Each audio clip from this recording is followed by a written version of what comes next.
ورحمۃ اللہ وبرکاتہ۔ اعوذ باللہ من الشیطان الرجیم، بسم اللہ الرحمن الرحیم۔ الحمد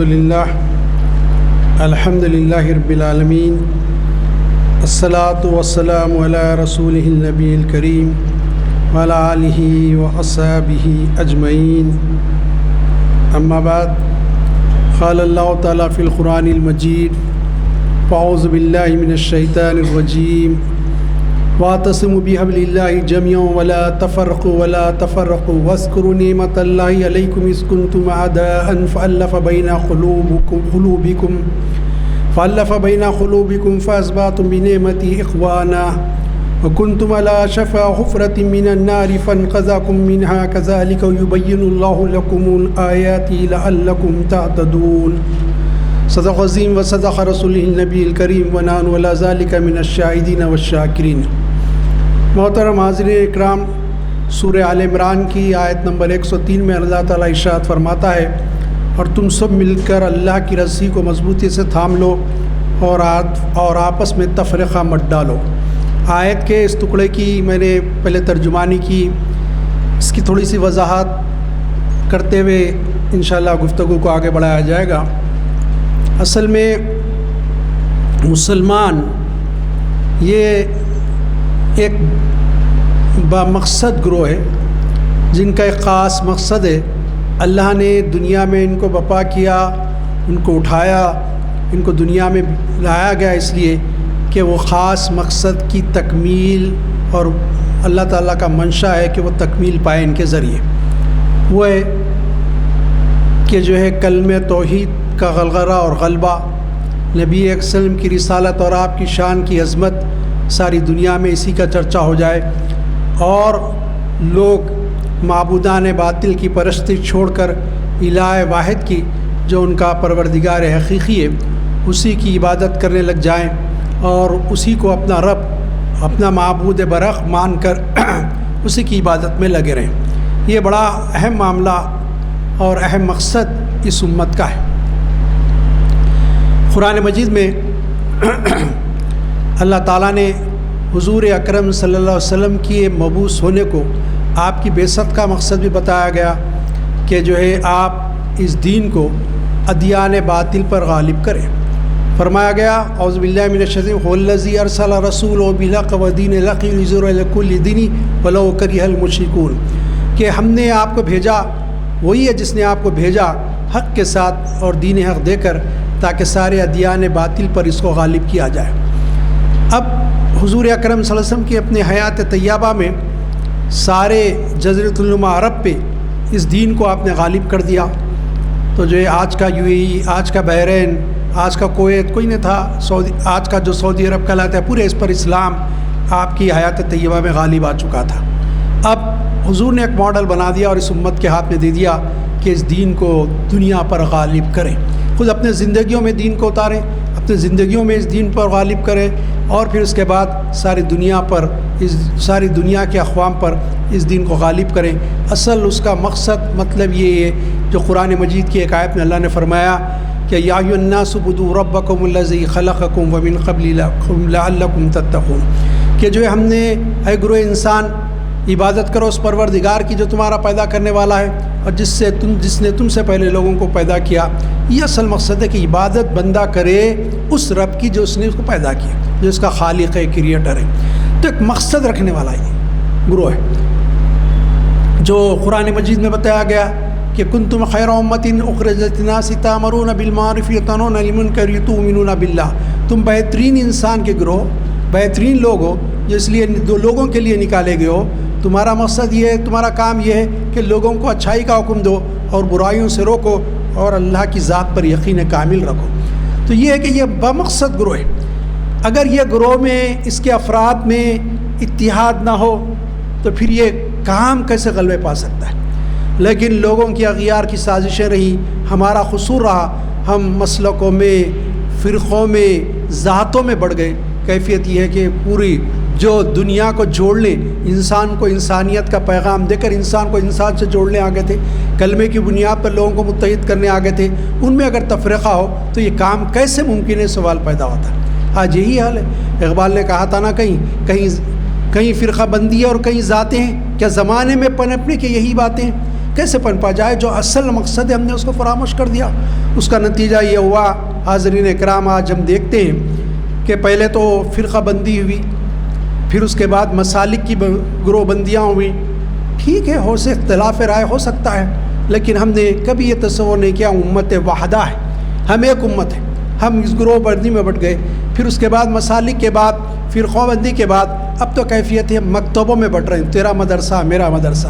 یہ اس امت کے لچن نہیں ہے جو دنیا پہ ایک مقصد کے لیے پیدا کی ہے، جس کا کام اس کلمہ طیبہ کو، اس دین کو سارے دیان پر غالب کرنا ہے. یہ ان کا کام نہیں ہے. اس لیے کہا گیا کہ یاد رکھو اللہ کی رسی کو مضبوطی سے تھامو، ولا تفرقوا، اور اس میں گروہ در گزر میں جو فرقہ مت ڈالو. پھر فرمایا وَاذْكُرُوا نِعْمَتَ اللَّهِ عَلَيْكُمْ إِذْ كُنْتُمْ أَعْدَاءً فَأَلَّفَ بَيْنَ قُلُوبِكُمْ فَأَصْبَحْتُمْ بِنِعْمَتِهِ إِخْوَانًا. اب یہ آیت کا جو ٹکڑا ہے اس کا ایک پس منظر ہے. پس منظر یہ مدینہ منورہ کی جو شہری آبادی تھی، اصل مین سٹی جس کو ہم کہتے ہیں، ایک بولتے ہیں آؤٹ اسکرٹس اطراف اور ایک ہوتا ہے مین شہر درمیانی. وہ شہری آبادی عرب کے دو قبائل پر مشتمل تھی. ایک قبیلے کا نام تھا اوس اور ایک قبیلے کا نام تھا خزرج. یہ دو قبائل جب اسلام لائے، ایمان لائے، ان کے اطراف جو لوگ تھے ان میں اکثریت یہودیوں کے قلعوں کی تھی. ایک دو نہیں، تین قلعے ان کے تھے. اور خیبر کا قلعہ تو بہت مشہور قلعہ تھا. تو یہ یہودیاں تھیں، یہ عربوں کو آپس میں لڑاتے. ایک وقت تو یہ ہوا اوس خزرج ایک دوسرے کو اتنا مارے کہ ایسا محسوس ہوا کہ اوس اور خزرج ختم ہو جائیں گے. لیکن جنگ کسی وجہ سے رکی. پھر جب اسلام آیا تو ان میں ایسی اخوت کلمے کی بنیاد پر قائم ہو گئی کہ بھائی بن گئے. اب لڑائی جھگڑا تو چھوڑ دیجئے، وہ کلمہ گو بھائی نے کسی اس کے لیے ہر چیز قربان کرنے تیار ہو گئے. وہی انصار ہیں جو آپس میں دست و گرامہ ہو گئے تھے.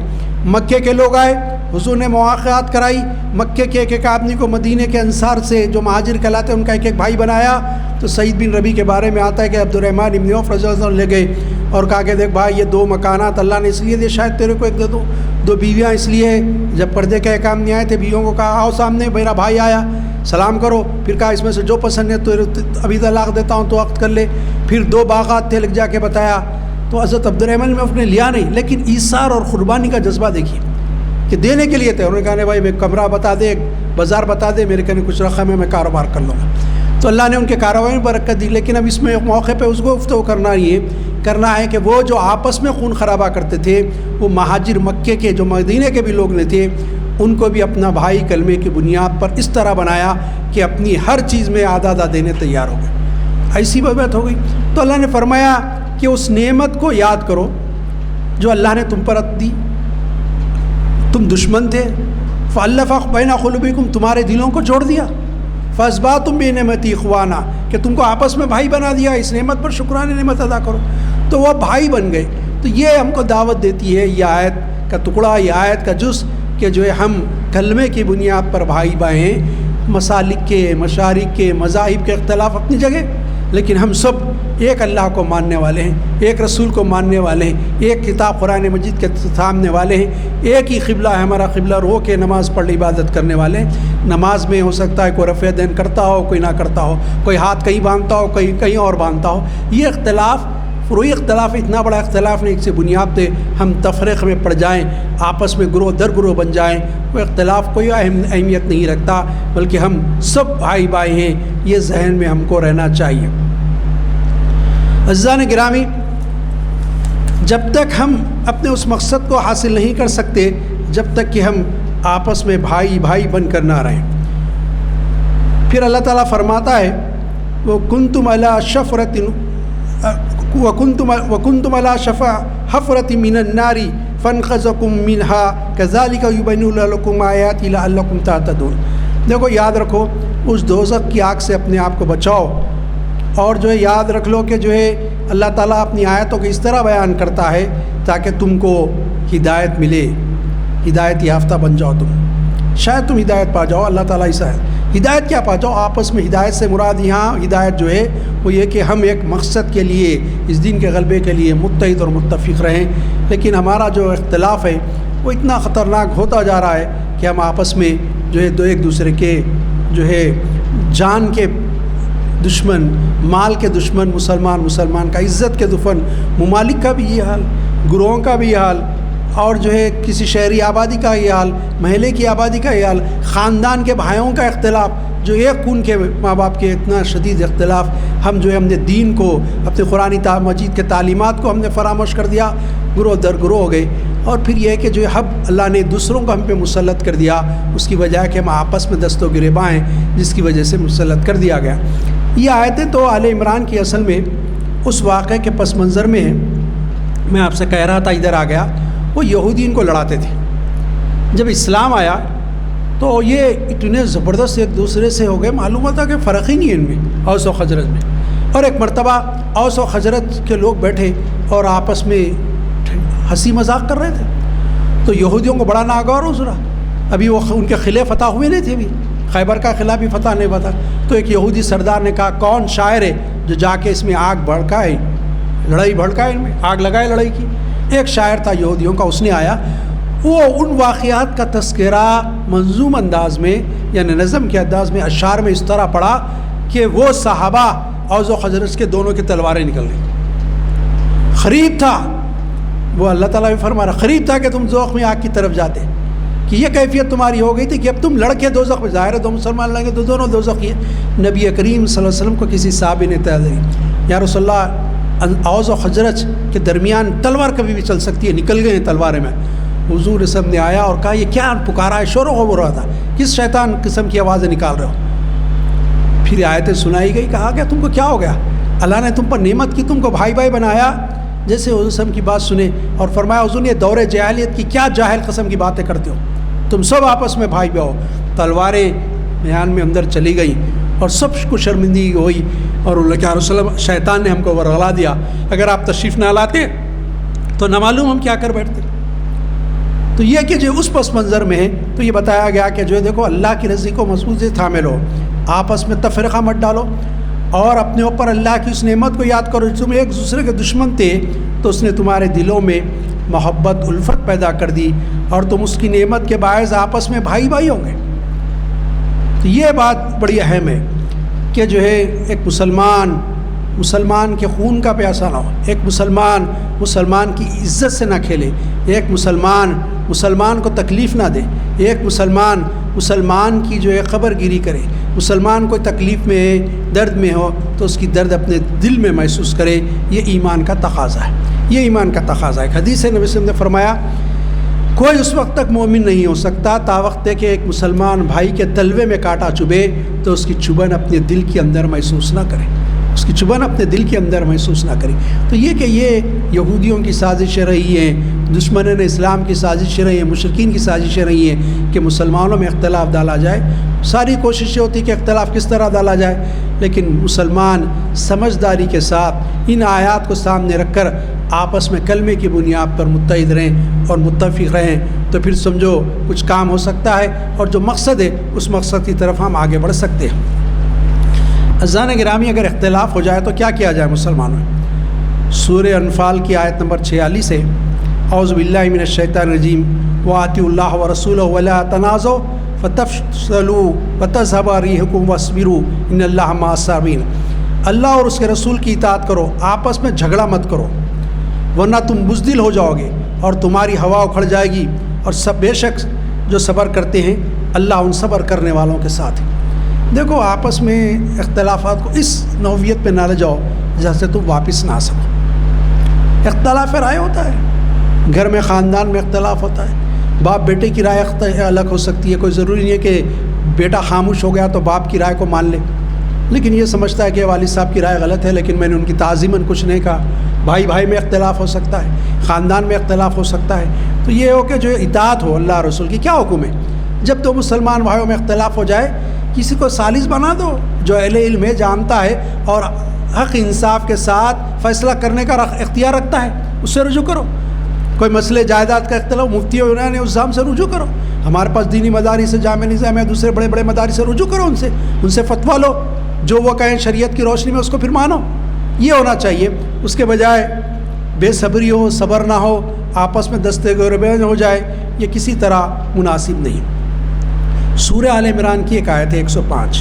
اللہ تعالیٰ فرماتا ہے اعوذ باللہ من الشیطان الرجیم ولا تکونوا کالذین تفرقوا واختلفوا من بعد ما جاءهم البینات واولئک لهم عذاب عظیم.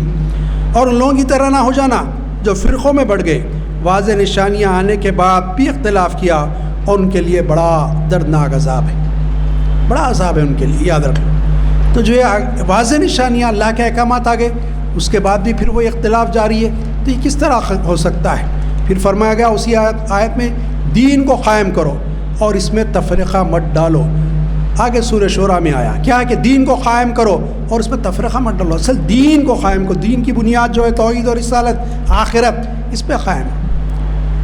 ہمارے پاس بہت ساری باتیں ہوتی ہیں اور اس میں جو ہے ہم بہت سارے اختلافات کرتے ہیں. احادیث میں کہ مومن ایک جسم کی طرح مانند ہے. فرمایا گیا مسلمانوں کی مثال ایک جسم کی طرح ہے. اگر اس کی آنکھ میں تکلیف ہوتی ہے تو سارا جسم تکلیف محسوس کرتا ہے. اگر سر میں درد ہوتا ہے سارا جسم اس کا درد محسوس کرتا ہے. صحیح مسلم کی حدیث ہے. پھر صحیح البخاری کی حدیث ہے مومن کے لیے ایک عمارت کی مانند ہے، ایک بلڈنگ کے مانند ہے، جس کی ایک اینٹ دوسری اینٹ کو مضبوطی طاقت فراہم کرتی ہے. آپس میں جڑے ہوئے ہوں تو دیوار ٹھہرتی، اینٹیں الگ الگ ہے تو ایک اینٹ نکلی ادھر نکلی، دیوار قائم نہیں رہ سکتی، عمارت قائم نہیں رہ سکتی. ایک دوسرے کو مضبوط فراہم کرتی ہے. یہ مسلمان کی کیفیت ہے، مسلمان کو اسی طرح ہونا ہے. اقبال نے شاید اسی موقع پہ کہا تھا کہ منفیت ہے کہ ایک قوم کی نقصان بھی ایک، سب کا نبی دین بھی ایمان بھی ایک، ہر میں پاک بھی اللہ بھی قرآن بھی ایک. کیا بڑی بات تھی جو ہوتے مسلمان بھی ایک. آج ہم کو اس پیغام کو، اس میسیج کو دنیا میں عام کرنا ہے کہ مسلمان ممالک کے درمیان اتحاد ہو، امت کے درمیان اتحاد ہو، اور جو ہے ہر جگہ جہاں بھی رہتے ہو مختلف مسالک کے لوگ، ان میں اتحاد اور قوت کا رشتہ کلمے کی بنیاد پر قائم ہو جائے. عزیزان گرامی، قرآن مجید میں نبی کریم صلی اللہ علیہ وسلم اور ان کے صحابہ کے بارے میں کہا گیا محمد رسول اللہ. حضور علیہ السلام حضرت محمد صلی اللہ کے رسول ہیں. والذین معه اشداء علی الکفار رحماء بینہم. یاد رکھ لو ان کے جو ساتھی ہیں، جو ان کے ساتھی ہونے کا دعویٰ کرتے ہیں، ان کا معاملہ یہ ہے کہ کفر کے معاملے پر شدید ہے. رحماء بینہم، آپس میں بڑے مہربان. لیکن ہم اگر ہماری حالت دیکھیں گے، کفر کے معاملے میں بڑے نرم اور آپس میں بڑے شدید اختلافات میں. چھوٹے چھوٹے مسئلوں میں واعظین ایسے خطاب کرتے ہیں کہ مسلمانوں میں نفرت پیدا ہو جائے آپس میں. اس قسم کے تقاریر ہوتے ہیں کہ علمی انداز سے کوئی گفتگو ہوتی ہے تو اس کے انداز عالم کا الگ ہوتا ہے گفتگو کرنے. کسی چیز میں اختلاف رائے ہو سکتا ہے، تو اختلاف رائے کی بات کی جا سکتی ہے. قرآن مجید میں ایک جگہ کہا گیا کہ جو ہے دیکھو یاد رکھ لو کہ جو یہ تمہارا جو عمل ہے اس کا فیصلہ تو آخرت میں ہوگا نا، آخرت میں فیصلہ ہوگا. کہا گیا لنا اعمالنا ولکم اعمالکم لا حجت بیننا اللہ یجمع بیننا والیہ المصیر. کہ جو ہمارے تمہارے درمیان قالوا ربنا اللہ، کہ کہہ دو اللہ ہی ہمارا ہے. لنا اعمالنا ولکم اعمالکم، ہمارے اعمال ہمارے لیے، تمہارے اعمال تمہارے لیے. لا حجت بیننا، ہمارے درمیان بحث کی اتنی ضرورت نہیں کہ اختلاف اتنا بڑھ جائے. رائے دی جا سکتی ہے لیکن ایسی شدید بحث نہ ہو جس میں نفرت پیدا ہو، ہم آپس میں بڑھ جائیں. پھر یاد رکھ لو ہم لوٹ کے اللہ کے پاس جانے والے ہیں. اللہ تعالیٰ فیصلہ فرما دے گا. اللہ کے پاس اللہ یجمع بینا والیہ المصیر، اللہ کے پاس سے ہم جمع ہوں گے اور وہی فیصلہ فرما دے گا کیا معاملہ ہے. اسی کے پاس ہم کو لوٹ کے جانا، اس وقت ہم دیکھیں. تو یہ کیفیت ہو مسلمانوں میں کہ جب شدید اختلاف ہو جائے کہ اللہ ربنا و ربکم، اللہ ہمارا پروردگار بھی تمہارا پروردگار. لنا اعمالنا ولکم اعمالکم، ہمارے اعمال ہمارے لیے، تمہارے اعمال تمہارے لیے. لا حجت بیننا و بینکم، ہمارے اور تمہارے درمیان اتنی شدید بحث کی ضرورت نہیں. اللہ یجمع بیننا والیہ المصیر، اللہ ہم سب کو جمع کرے گا اور فیصلہ کرے گا. جب پتہ چلے گا دیکھیں گے کیا کون رائے سے حق پہ ہوتا ہے. اتنی شدید اختلاف کی ضرورت نہیں، یہ ہونا چاہیے. لیکن اب دنیا کی مسلمانوں کی جو حالت ہے، سورہ مائدہ میں اللہ نے بہت پہلے بتا دیا تھا یہ معاملہ. آج ہم دیکھیں گے اللہ نے فرمایا دیکھو ان سے دوستی مت کرو. اعوذ باللہ من الشیطان الرجیم. یا ایھا الذین آمنوا لا تتخذوا اليہود والنصارى اولیاء بعضهم اولیاء بعض ومن يتولهم منكم فإنه منهم ان اللہ لا يهدي القوم الظالمین. آیت نمبر 51 سورہ مائدہ. اے ایمان والو، یہود و نصارہ کو دوست ہرگز نہ بناؤ، وہ آپس میں ایک دوسرے کے دوست ہیں، اور جو کوئی تم میں ان سے دوستی رکھے گا تو انہی میں سے، بے شک اللہ ظالموں کو ہدایت نہیں دیتا. کہا گیا دیکھو، ایک جگہ اور کہا گیا دیکھو تمہارے دشمنی میں سب سے بڑے یہودی نمبر 1، ساری دنیا دیکھ رہی کہ کتنے دشمن ہیں. معصوم بچوں کو نہیں چھوڑا جا رہا، دودھ پیتے بچوں پر برسائے جا رہے ہیں. دنیا ساری خاموش ہے کیونکہ سارا بینکنگ نظام ان کے ہاتھ میں، سب خاموش بیٹھے. حال میں ایران میں کیا ہوا؟ معصوم بچیوں نے جو مدرسے اسکول میں کالج میں، انہوں کے کیا قصور تھا؟ ان کو کیوں مارا گیا؟ وہ کس سے جنگ کرنے جا رہے تھے؟ تو یہ کیفیت کے جو یہ دشمن یہودی کہا گیا، عیسائی بھی ان کے دوست ہیں، آپس میں یہ آپس میں دوست ہیں. اور جو کوئی تم میں ان سے دوستی رکھے گا انہی میں سے ہوگا. جو ان کے دوست بنے پھرتے ہیں ان کو یاد رکھنا چاہیے ان کا مسلمانوں سے کوئی تعلق نہیں، بلکہ وہ انہی کے دوست ہیں. اس وقت یہ اللہ تعالیٰ فرما رہا، میں نے کروں. یاد رکھ لو، بے شک اللہ ظالموں کو ہدایت نہیں دیتا. تو ظالم قسم کے لوگ ہیں، اللہ تعالیٰ نے ان کے لیے کوئی ہدایت کا سامان نہیں رکھا. ہدایت چاہیے. زندگیوں میں مسلمان معاملات میں، کاروبار میں، تجارت میں، شادی بیاہ کے معاملات میں ہم اتنے ریجڈ مائنڈڈ ہو گئے، اتنے تنگ ذہن ہو گئے، کسی کی اچھی بات سننے کے لیے تیار نہیں، سیدھا کورٹ کا رخ کرتے. اگر آپ جائیں فیملی کورٹ میں تو آپ کو برخے نظر آتے. کیفیت کیا ہو گئی ہے مسلمان؟ قتل و غارت گری کے مقدمات میں کرمنل کورٹ جا کے دیکھیں، مسلمان لائن میں ٹھہرے ہوئے. مسلمان نے مسلمان کو مارا، غیر مسلم کو بھی بلا وجہ مارنے کی اسلام اجازت نہیں دیتا. مسلمان کو کیسے مارا جائے گا؟ کتنا شدید اختلافات ہیں. یہ اختلافات کم نہ ہوں اور اس طرف توجہ نہ دی جائے.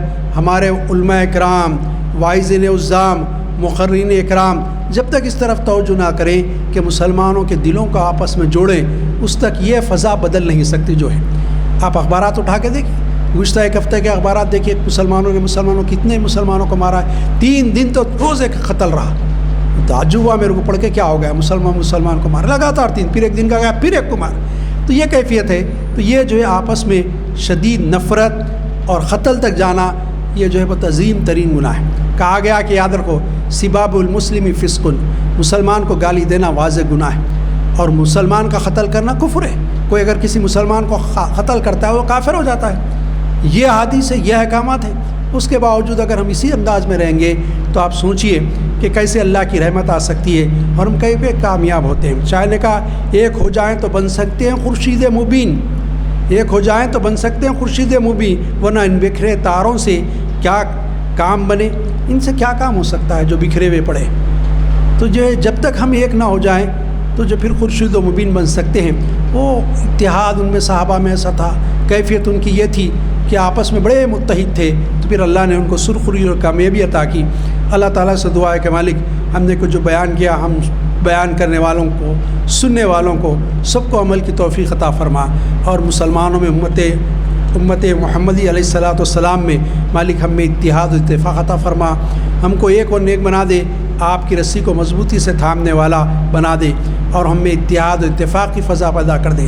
مالک ہمارے محلوں میں، ہمارے آبادیوں میں، ہمارے شہروں میں اور اعلیٰ مسلمان نام کے ممالک میں اتحاد و اتفاق عطا فرما.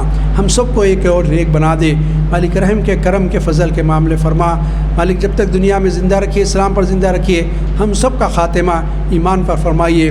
صلی اللہ تعالیٰ علی خیر خلق محمد وآلہ وصحبہ اجمعین برحمتک یا ارحم الراحمین.